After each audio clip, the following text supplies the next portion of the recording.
The guardrails only work if someone grabs the wheel. I want to quote my friend Andrew Sullivan, who just nailed it in his most recent Substack. Right? He said, this is a permanent stain. And that's scary. Here's what he writes. In the face-off between this man's willful power and liberal democracy would just fold. We didn't think that was going to happen, but it has. We've watched Trump use tariffs, which is constitutionally Congress's job, as personal punishment against countries that displeased him. I mean, what he's doing with Brazil. Now I'll defend what he's doing with India if he really means it about Russia. But is this about Russia? Anyway, but we digress. He declares every judicial ruling against him is corrupt and every ruling for him is justice. That is no small d Democrat. That is somebody who does not believe in the constitutional republic. He's turned the Justice Department into his own enforcement arm, and he's abused the pardon power. He's turned it into a loyalty test. He frees violent rioters, promises immunity for crimes done in his name, and anybody who pays him or his family enough money, they get a little extra something. Yeah, I mean, just go look at the lobbyist filings right now. Right? Those with every country and company trying to get an exemption from the tariffs have all hired the same firms who know what the correct way to do business with Trump is. I think some in another life, people would have just referred to this as mob rule. I don't want to leave Tim Cook out of this moment. Apple CEO stands in the Oval Office and he hands Trump a golden plaque, an engraved Apple glass, smiling for the cameras, right? Pay the tribute to the king, to the mad king. Now, I get it. To Cook, this is a small gesture. They look at it. The statue's nothing compared to the damage Trump could do to Apple's business. Okay, so I understand, and he's got a fiduciary responsibility to his shareholders. But I assume Tim Cook considers himself a patriotic American and believes in the U.S. Constitution. Because by doing what he did, this is America's most famous company now, right? The preeminent corporation, right? Arguably the most valuable real company. I know Palantir, I think, technically has a higher value right now, but that is all speculative. Like Apple is essentially, right? This is the symbol of an American company in the 21st century. All right, Apple. What GM was, what GM and Ford were in the 50s and 60s, that's what Apple is, right? And here he is bending the knee, setting an example. What are other corporate leaders supposed to do? Bend the knee or fight?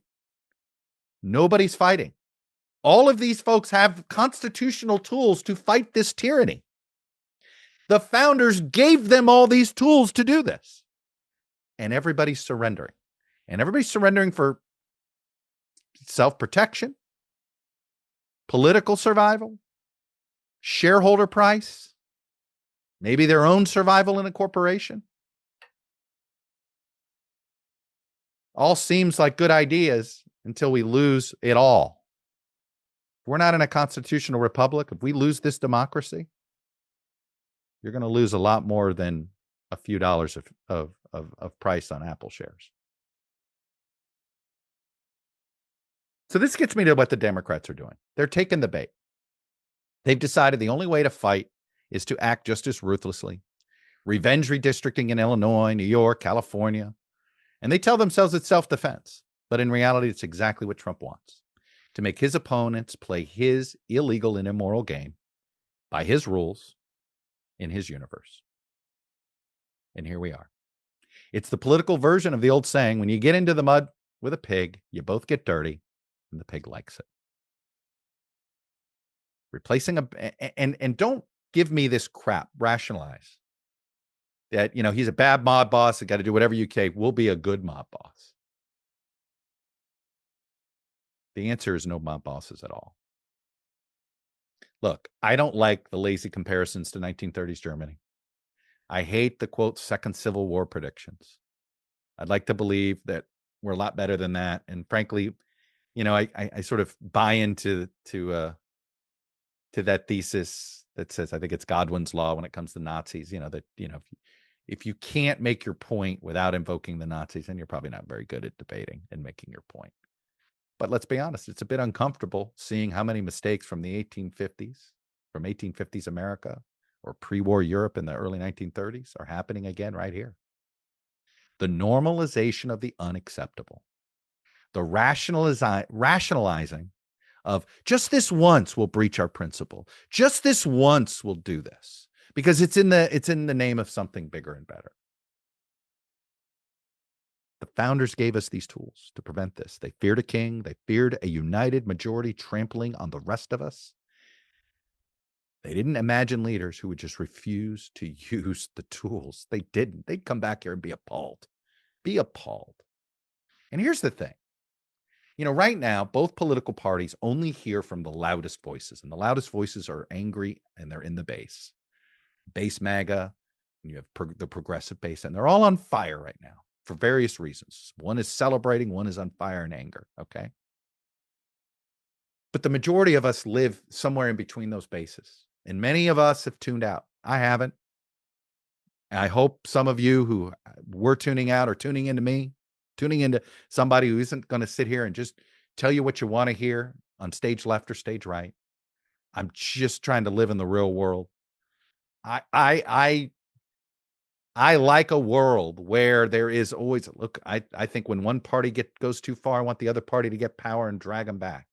I am one of those who believes that this country is always better off when we just sort of, we do that little balance, not quite a rocking seesaw, but that little balance that would go a little one way, a little the other. And then I count on members of both parties, even when they're in the minority or majority, to know when to work with the other side when they realize, hey, this is like our health. I mean, the idea that a majority of the U.S. Senate can't get up here and impeach this menace to society and Robert F. Kennedy Jr., who is literally making decisions that are going to kill people. And they're doing nothing about this. Nothing about this. And it's the independents. It's the people here in the middle that are not being represented by either one of these parties. Right now, these parties are trying to protect their own. They're trying to entrench their own power, right? Republicans are trying to save it, and Democrats are trying to entrench what they have to get it back. But nobody's trying to think about what's the right thing to do. What's the right way to do this? Who's going to stand up? Because you know what? Redistricting blue states, that's the easy way out. You know what the hard way is? Running a campaign and defeating Greg Abbott as governor or going to win some legislative seats. Organizing in the state of Florida. That's the hard way. The easy answer is an undemocratic power grab with your own undemocratic approach. The hard way is to resist within the law, within the Constitution, and within your own principles, even if it might cost you politically. Madison's warning still stands. If a majority be united by a common interest, the rights of the minority will be insecure. And right now, the people who could stand up aren't standing up. Leaders in both parties are failing this test. Nobody is looking out for the best interests of how a very fragmented society can live. We are a very fragmented society. Not everybody was united on whether we should even revolt from the British and how to do it. But they wanted to come up with a system that would give everybody a chance and everybody a voice and everybody a say and everybody some protection. And the Bill of Rights were designed not to help the majority rule, but to make sure the majority didn't overrule and didn't run over people's rights. Run over people's rights to on faith or not to have faith. I mean, you look at what Louisiana and Oklahoma are doing. They're shoving religion through the public school system. That is not what the Constitution allows for. And that is unfair to the minority who do not want. If you want a religious-based education, you can go to a private school and do that. But you don't use tax dollars to force it down people. This is happening left and right these days. So if nobody's going to stand up and defend the rights of the minority, which again, that's why we have the Bill of Rights, was to defend those in the minority in any given moment, in the minority on speech, in the minority on religion, in the minority on political power.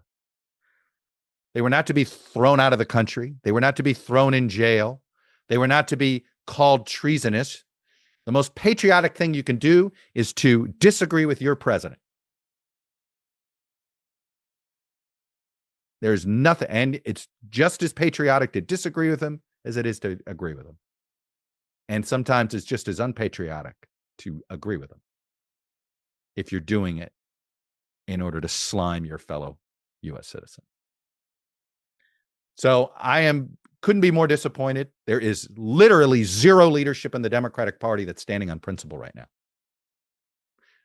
We already have a Republican Party that's principleless, amoral at this point, right? Johnson and Thune are doing nothing here. Nobody is standing up to this stuff. But the Democrats' answer is using tools and behaving in ways that is only going to make it easier for him to get what he's trying to get done, not harder.